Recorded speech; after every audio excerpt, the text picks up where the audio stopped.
lam amada Phaijau kauba yot suba nupa amakhak leirammi. Mahakna yot suba matamda phanglakpa sel khudingmak yu thaktoktuna ngauthoklammi. Matam ayambada mahak yu ngaurgata lei. Adubu mahak puksial yamna sauba kathokpadana penjaba misak amasu oirammi. Mahakki nupi leima mapuroibagi maong mataw asida nungti numit khudinggi makhoi ani khatnarammi. Nongmagi numitni ahal amakhak Phaijaugi yumda laklammi aduga hairakki. Hoi bungo Phaijau nahakpu taribro mapal somda amukta thorao. Phaijau thoraklaga hairammi. Khura kari haigadaba leibage. Ibungo Phaijau nangi khuragi thang amakhak sabiyo hairambatubu loikrabaro. Ihe khura aidi ikaw hek kaurure. Loirabani ai amukta lauthokluge. Ngaihaktang ngaibiramuko. Asumna hairaga imungdagi thangdu lauthoklammi aduga pirammi.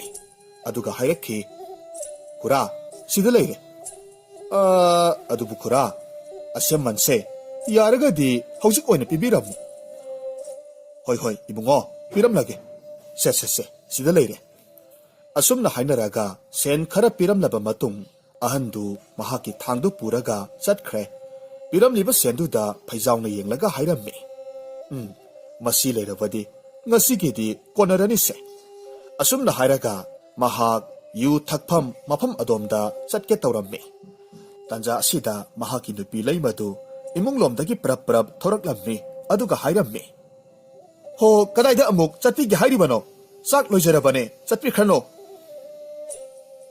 Sakto thiramo ai yamna thuna lakanida. Asumna hairamlaga yamna thuna chatki adubu mahaki nupinadi chatpikhinu haina lauraga leihaurammi. Phaijau ngasai ahal lamana thang sabagi piramba selsingdu loinamak thaktuklammi. Aduga lambida ngauri masadu phara hairaga laklammi. Aduga matomtasu asumna law khonglaga hairammi. Ngasigi numise aihak odokna penkhidre. Sen kharaga hena yauramba taragadi aise penma makhai yu thaklamgadabani. Adubu sen yamna yaudabani na khajiktamak thaklaga tokledana. Aihaki imang asida lai phataba amakhak thoraktuna hai Phaijau nahakna piyu haiba sen makhai aihakna pigani. Adubu nahaki thawai sei aina hoireduna puningba maikaida puge haina hairarabasu ai yaragebu. Asumna hairaga matomta angauba amagumna law khonglammi. Hariba tanja asimaktada yamna wang sauraba musuk muba nupa amakhak mahakki mamangda leplaga leirammi. Phaijauna yamna usitabagi maongda nupa aduda hairammi. Hai karigino nahakna aigi lambi thalibadi. Se hando use ai chatke ko. Nupaduna tapna khummi. Phaijau nahakna haujik haikibadubu nahaksi sen mayam ama piraga aina puningba maikaida puba yagani haiba natra. Mani aina haikibadu madumakni. Ngaikon he nahakpu lai phataba saroi ngairoiga hainabadura. Mani ai norok lebakta leiba lai phataba amani. Aduga yengo nahakna haikibagi matung inna aina nangonda nangna sahi taret chukna sizinavada lempana konaragadaba senfam amakhak pirage. Aduga nahakse ngasidagi tharaga sahi taret ki matungda aigi itung inaraga chatpadi yabra. Yam kraba senfamdu ifamda sinabirabadi aina yaroidaba karimata leite. Pare adudi nahak haujikmak yumda chatlo. Aduga nahaki kada leiriba upududa nahaki senfamdo aina hapkrabani. Adubu nahak haina kibuwadi ngakna chatluko. Asumna hairaga nupadu mafam khangdana mangthokre. Phaijaudi ngasi tawriba mataw asida mahak ngakpa phaurammi. Adubu mahak thoina khalamde mayumda adumak halaklammi. Mahakna mayumda hek yorakpa matamdadi mahakki nupi leimadu ipa pakhatna imungdagi senthoraklammi aduga hairammi. Imungda amukta hana khara thuna changbirao. Hai kari toba yauragene hey karigino nahakna ipa pakhatlibadubo. Ho nahaki upu ama lairibado maduda aina firol khara suge haiduna firol do launabagidamag hangduklubani adugadi upududa firol di amata yoromdre aduga yamkhraba shelyam amakhak upududa pik thana yauraga lairamle mahaki nupina hairakliba wafamdudagi ngasai mahakna thengnarakliba nupadu lai phattaba amani haibasi khangba ngamlammi adubu mahaki nupidadi wafamsi haiduklamde tapna hairakhi ihe madugi oiragadi karisu khalunu sese aikoigi ining thongna ngarang se aibu yot suba yamna hai haibagi damag selyam do mana oina pirakpani ai hakti ikaw hek kaurure nangonda wado haihodre asumna hairaga imungda tumina sangki mathangi ayukni yamna solaba ahal amakhak phaijawgi yumda laklammi aduga kauraga asumna hairakhi ho yum asibu kana kana leibage phaijawna mapalda thoraklaga hairammi kari takpigadaba ipa ibungo ai hakse mafam khuding koini chatuna sakniba ahal amani ibungona thaujan birabadi aingonda sananaba posak khara khajiktang pibiyuba o ipa ibungo nahakti yamna wana hingliba oireko imungda hektamak changbira o nasa aihakna ipa ibungogi seba tawjage masidagi ahal adubu mahaki imungda pusilaklammi mahaki nupi leimaga loinana ningthijana seba tawbirammi mathel kayagi saklen langduna ahal adubu mabuk thanna pijarammi leimana ahalduda hairammi ipa ibungo ngasidi nasa ikhogi yum asida pothabikro oh onthoknasu thawjal laikhreda ko ibema nahak amadi napuroiba nakhoi anibu taibang mapuna matam supada thawjan biba oyuko ipa ibungo masidi nasa ikhoina ipagi damak ngamjaba seba kharadang tawjabani nupi masa nakhoi ani ki thawjal haiba chanbiba mataw asida ipa pungpen pele aduna nakhoi anina apamba bor ahumdang niyu madubu ipana soidana mag nakhoi anida piramge haijaungna wakhan munna khallaga khumlaklammi ipa ibungo ngasigi oinadi pothabiro nasa aihak bor ahumdu karini sige haibadu amuktang munna khanjarakhige aduga bordu nasana hayengi nimitta nijarage oh phare phare adubune ibungo ipana haigadabadi nahakna nigadoriba bor ahumdo afaba oinadi ohinsiko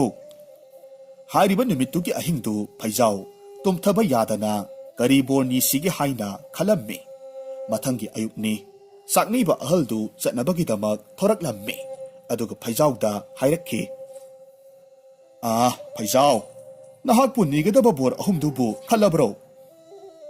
hoi ipa ibungo nasa aihak ngasigi ahingsima tumdaba makhai bor ahumdo khanba yaba khanjare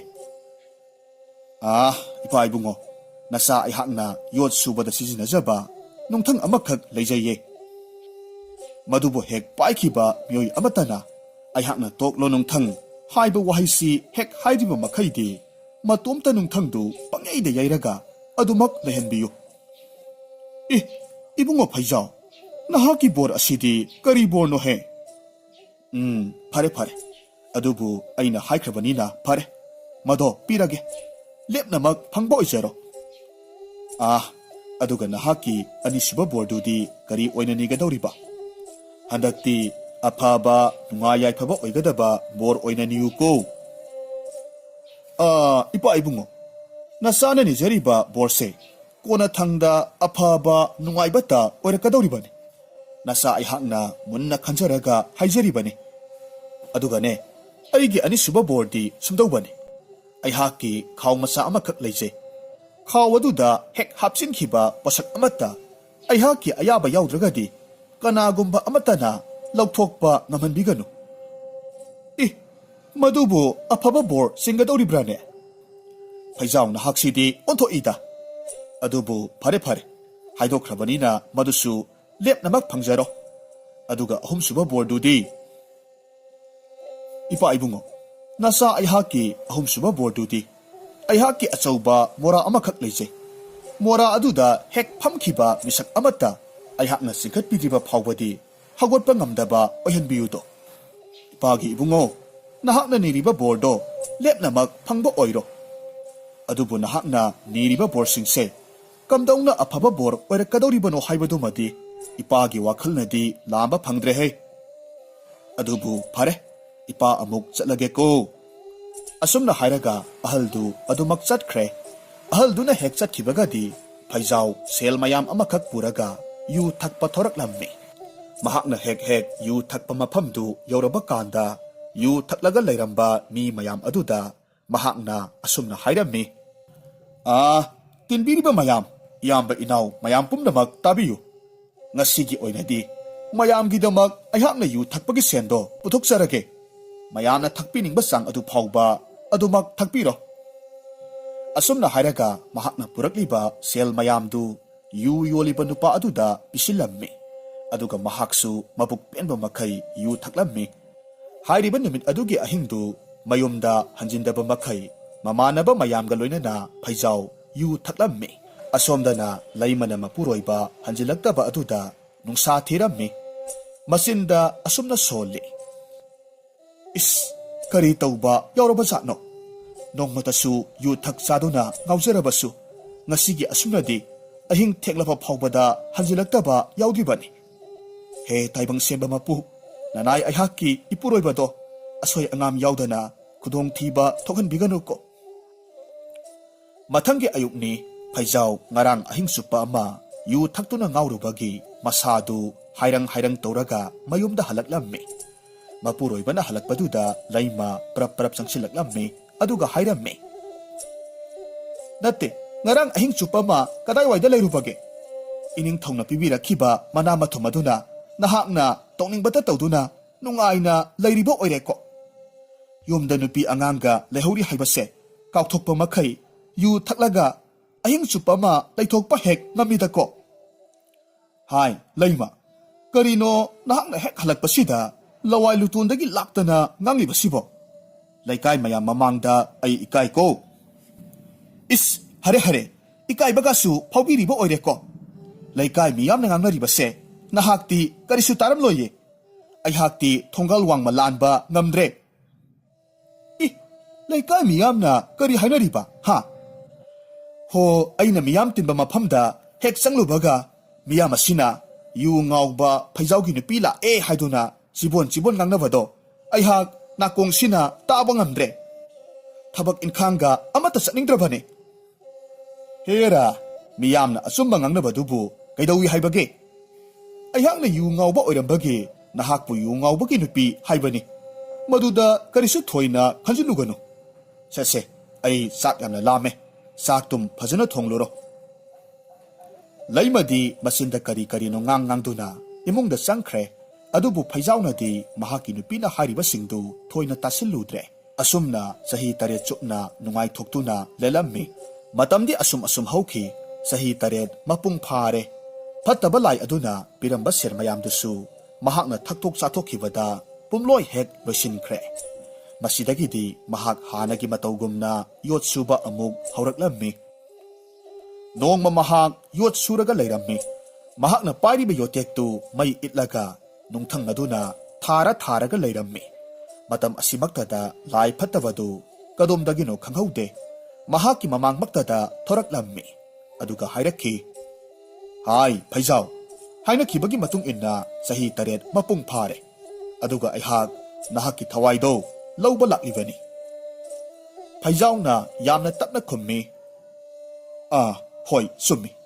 ꯑꯩꯍꯥꯛꯁꯨ ꯅꯍꯥꯛꯄꯨ ꯂꯥꯛꯄ ꯉꯥꯏꯔꯝꯂꯤꯕꯅꯤ꯫ ꯑꯗꯨꯕꯨ ꯂꯥꯛꯃꯟꯗ꯭ꯔꯕ ꯑꯗꯨꯗ ꯌꯣꯠ ꯑꯁꯤꯃꯇꯪ ꯁꯦꯝꯕ ꯂꯣꯏꯁꯤꯜꯂꯝꯈꯤꯒꯦ ꯇꯧꯔꯝꯕꯅꯤ꯫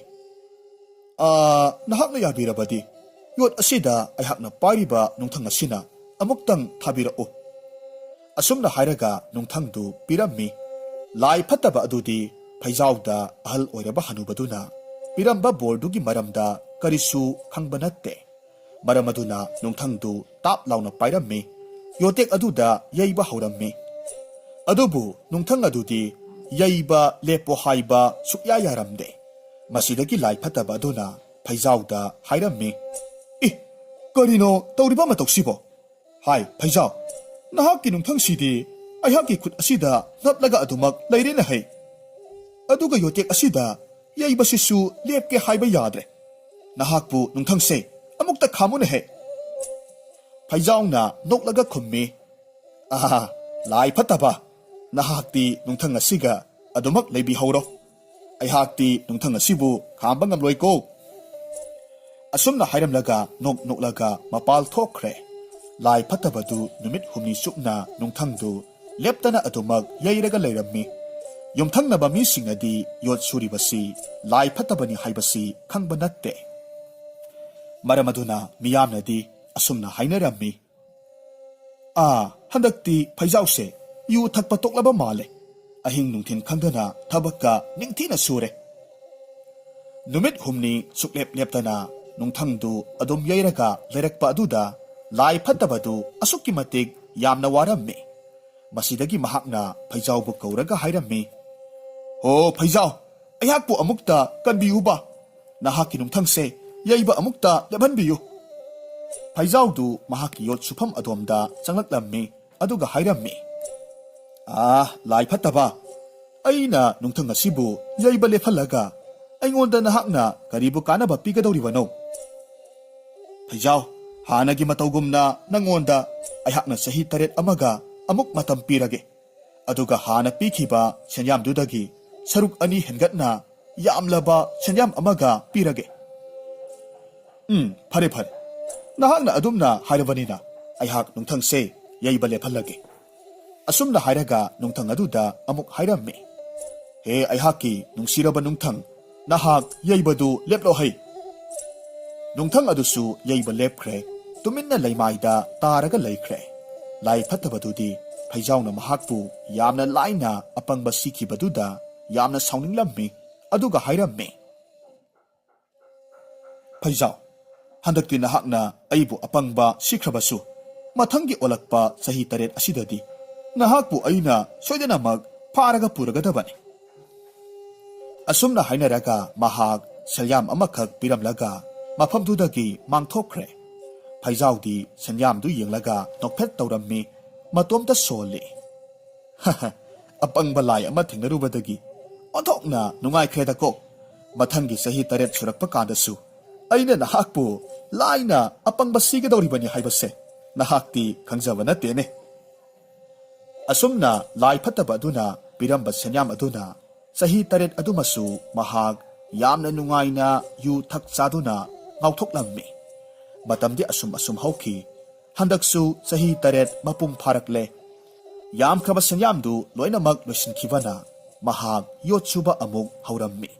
ꯍꯟꯗꯛꯇꯤ ꯂꯥꯏ ꯐꯠꯇꯕ ꯑꯗꯨ ꯂꯧꯁꯤꯡ ꯑꯃ ꯇꯧꯔꯛꯂꯝꯃꯤ꯫ ꯃꯍꯥꯛꯅ ꯐꯩꯖꯥꯎꯒꯤ ꯌꯨꯝ ꯃꯃꯥꯡꯗ ꯂꯦꯞꯂꯒ ꯃꯇꯣꯝꯇ ꯈꯜꯂꯝꯃꯤ, ꯑꯩ ꯍꯟꯗꯛꯇꯤ ꯐꯩꯖꯥꯎ ꯍꯥꯏꯔꯤꯕ ꯌꯨ ꯉꯥꯎꯕꯁꯤꯒꯤ ꯃꯈꯨꯠꯇ ꯑꯄꯪꯕ ꯇꯥꯕ ꯌꯥꯗꯦ꯫ ꯐꯩ, ꯑꯩ ꯌꯣꯇꯦꯛ ꯑꯃ ꯑꯣꯜꯂꯒ ꯃꯍꯥꯛꯅ ꯂꯩꯔꯤꯕ ꯌꯣꯠ ꯁꯨꯐꯝ ꯑꯁꯣꯝꯗ ꯍꯦꯛꯇꯃꯛ ꯆꯪꯂꯒꯦ꯫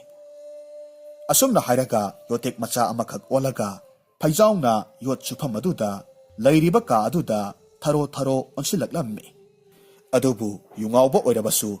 ꯂꯧꯁꯤꯡ ꯂꯩꯕ ꯐꯩꯖꯥꯎꯅꯤ꯫ ꯑꯣꯟꯁꯤꯜꯂꯛꯂꯤꯕ ꯌꯣꯇꯦꯛ ꯑꯗꯨꯗ ꯃꯨꯟꯅ ꯌꯦꯡꯂꯒ ꯈꯜꯂꯝꯃꯤ,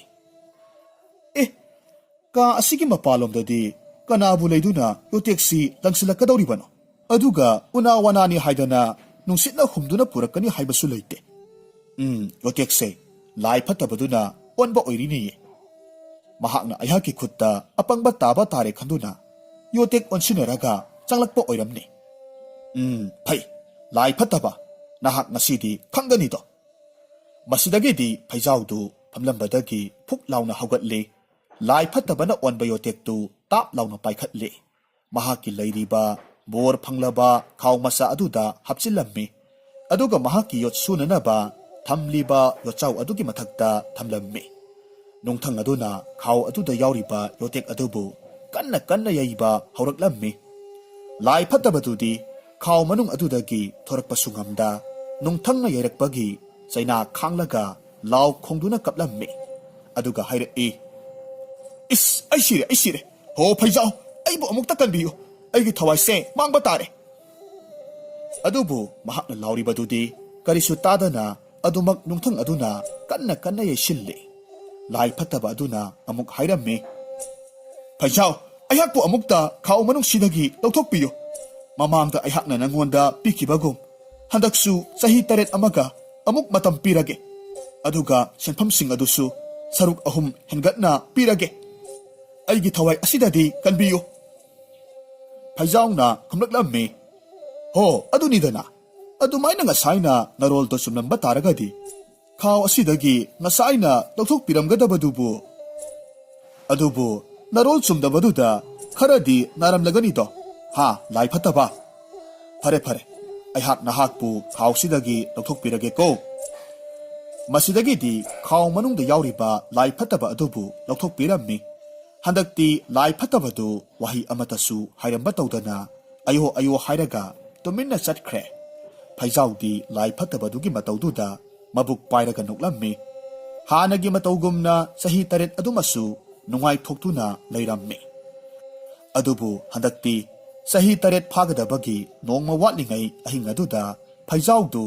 ꯃꯍꯥꯛꯅ ꯍꯦꯛ ꯍꯦꯛ ꯌꯨ ꯊꯛꯄ ꯃꯐꯝꯗꯨꯗ ꯌꯨ ꯊꯛꯂꯒ ꯂꯩꯔꯝꯃꯤ꯫ ꯃꯇꯝ ꯑꯗꯨꯗ ꯌꯥꯝꯅ ꯄꯤꯛꯄ ꯃꯃꯥꯏ ꯃꯃꯤꯠꯇꯨ ꯌꯦꯡꯐꯝ ꯈꯪꯗꯕ ꯅꯨꯄꯥ ꯑꯃꯈꯛ ꯆꯪꯁꯤꯜꯂꯛꯂꯝꯃꯤ꯫ ꯐꯩꯖꯥꯎꯒ ꯄꯨꯟꯅ ꯌꯨ ꯊꯛꯃꯤꯟꯅꯔꯝꯃꯤ꯫ ꯃꯐꯝ ꯑꯗꯨꯗ ꯂꯩꯔꯝꯂꯤꯕ ꯃꯤꯌꯥꯝꯗꯨꯗꯤ ꯑꯄꯤꯛꯄ ꯅꯨꯄꯥ ꯑꯗꯨꯗ ꯌꯥꯝꯅ ꯀꯤꯅ ꯀꯤꯅ ꯌꯦꯡꯅꯔꯝꯃꯤ꯫ ꯑꯄꯤꯛꯄ ꯅꯨꯄꯥ ꯑꯗꯨꯅ ꯐꯩꯖꯥꯎꯗ ꯍꯥꯏꯔꯝꯃꯤ, ꯐꯩꯖꯥꯎ, ꯑꯩꯍꯥꯛꯁꯦ ꯂꯥꯏ ꯐꯠꯇꯕ ꯑꯗꯨꯅꯤ꯫ ꯍꯌꯦꯡꯒꯤ ꯑꯌꯨꯛꯇ ꯑꯩꯅ ꯅꯍꯥꯛꯄꯨ ꯂꯧꯕ ꯂꯥꯛꯂꯒꯗꯕꯅꯤ꯫ ꯑꯗꯨꯕꯨ ꯍꯟꯗꯛꯇꯤ ꯅꯍꯥꯛꯅ ꯑꯩꯍꯥꯛꯄꯨ ꯑꯄꯪꯕ ꯁꯤꯕ ꯍꯥꯏꯕꯗꯣ ꯑꯣꯏꯊꯣꯛꯂꯔꯣꯏꯀꯣ꯫ ꯐꯩꯖꯥꯎꯅ ꯈꯨꯝꯃꯤ, ꯑꯩꯍꯥꯛꯁꯨ ꯂꯥꯏ ꯐꯠꯇꯕ ꯑꯄꯪꯕ ꯅꯍꯥꯛꯁꯦ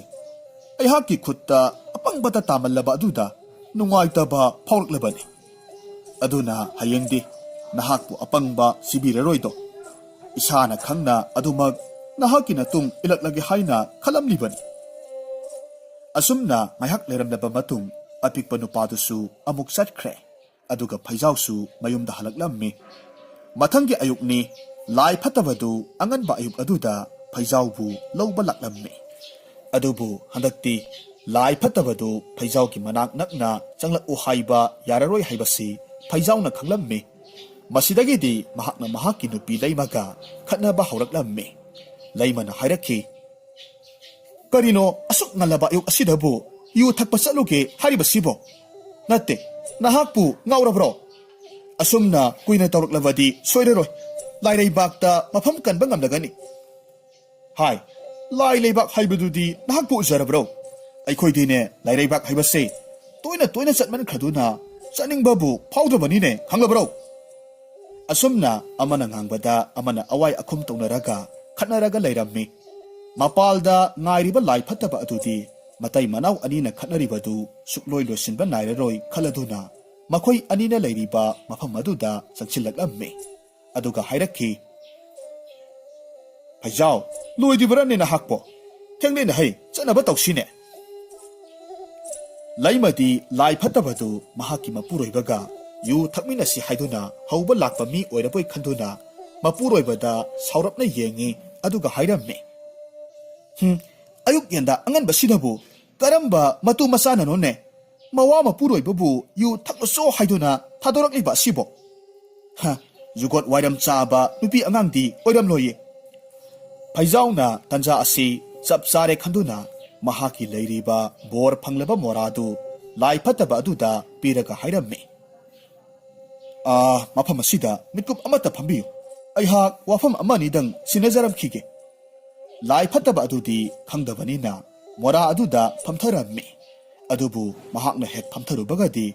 ꯃꯍꯥꯛꯀꯤ ꯃꯈꯣꯡ ꯃꯈꯨꯠ ꯄꯨꯝꯅꯃꯛ ꯃꯣꯔꯥ ꯑꯆꯧꯕ ꯑꯗꯨꯅ ꯄꯨꯟꯁꯤꯟꯈꯤꯕꯒꯨꯝꯅ ꯀꯔꯤꯁꯨ ꯂꯦꯡ ꯑꯣꯠꯄ ꯉꯝꯂꯝꯗꯦ꯫ ꯃꯁꯤꯗꯒꯤꯗꯤ ꯐꯩꯖꯥꯎꯅ ꯅꯣꯛꯂꯒ ꯍꯥꯏꯔꯝꯃꯤ, ꯀꯔꯤ ꯊꯣꯛꯂꯦꯗꯣ ꯂꯥꯏ ꯐꯠꯇꯕ, ꯍꯟꯗꯛꯁꯨ ꯅꯍꯥꯛ ꯑꯩꯒꯤ ꯂꯥꯡꯗ ꯊꯨꯔꯦꯗꯣ꯫ ꯃꯄꯨꯔꯣꯏꯕꯅ ꯍꯥꯏꯔꯤꯕ ꯋꯥꯗꯨ ꯇꯥꯔꯨꯕ ꯃꯇꯝꯗ ꯂꯩꯃꯗꯤ ꯄꯨꯡꯉꯛ ꯉꯛꯈ꯭ꯔꯦ꯫ ꯑꯗꯨꯕꯨ ꯐꯩꯖꯥꯎꯅ ꯋꯥꯔꯤ ꯄꯨꯝꯅꯃꯛ ꯇꯝꯂꯒ ꯃꯍꯥꯛꯀꯤ ꯅꯨꯄꯤꯕꯨ ꯒ꯭ꯌꯥꯟ ꯇꯥꯍꯜꯂꯝꯃꯤ꯫ ꯂꯥꯏ ꯐꯠꯇꯕ ꯑꯗꯨꯅ ꯐꯩꯖꯥꯎꯗ ꯌꯥꯝꯅ ꯁꯥꯎꯅ ꯍꯥꯏꯔꯝꯃꯤ, ꯍꯥꯏ, ꯑꯩꯍꯥꯛꯄꯨ ꯃꯐꯝꯁꯤꯗꯒꯤ ꯊꯥꯗꯣꯛꯄꯅ ꯅꯍꯥꯛꯀꯤ ꯑꯐꯕ ꯑꯣꯏꯅꯤ꯫ ꯑꯩꯍꯥꯛꯄꯨ ꯅꯍꯥꯛꯅ ꯍꯧꯖ ꯀꯌꯥꯔꯛꯇꯤ ꯁꯨꯔꯦ ꯑꯄꯪꯕ ꯁꯤꯔꯤꯕꯁꯦ ꯐꯩ ꯍꯟꯗꯛꯇꯤ ꯅꯍꯥꯛ ꯑꯩꯒꯤ ꯏꯇꯤꯛ ꯏꯒꯨꯟ ꯆꯞ ꯆꯥꯅ ꯈꯪꯍꯜꯂꯒꯦꯗꯣ ꯐꯩꯖꯥꯎꯅ ꯈꯨꯝꯃꯤ इखुटना सेंबा लांगदा थुरगा लैरिबा नहाकनासु अइंगोंदा सिंगनबा साइ फै नहाक लैरमु खंगनिदो असुमना हायरगा फैजाव महाकी योट सुफम का अदुदा यामना थुना चंगखि अदुगा मई ngang ngangna इtlaba मैरौ सेगप अमखक पुरगा थोरकलम्मि अदुगा मोरा मथक्ता लेंग ओटपंगमदना फमलिबा लाई फतबदुगी मनातोंदु सेगप अदुना चपलगा यामना कन्ना सिंगी महाकना असुमना यामना कन्ना सिंगबा अदुदा लाई फतबगी मनातोंदु असुम सांगदोरकलम्मि फैजावसु सिंगबा अदुमक लेपलमदे अदुगा असुम सिंथोरकपदगी मखोयना लैरिबा कादुगी थुंगनाउदुगी मपाल हेंदोकना सिंथोरकलम्मि लाई फतबा अदुदी सैना अदुना मसादु फ्रिंग सोंबा मखै खांगलम्मि थोंनाउ मपालदा हेंदोक्तुना लैरिबा लाई फतबगी मनातोंगी मतोन अदुदा अपिकपा कांसी मचा अमखक यानसिलम्मि फैजावगी लेकायदा लैबा मी मखैनादी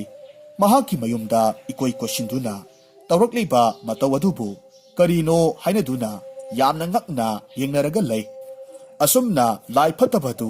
mapum thitpa makhai phaijauna laknarammi kona thangdadi lai phatabaduna phaijauda hairammi phaijau nahakna iphamdagi pamlibasi karino nahakna apambado hayu ai soidana mak piramge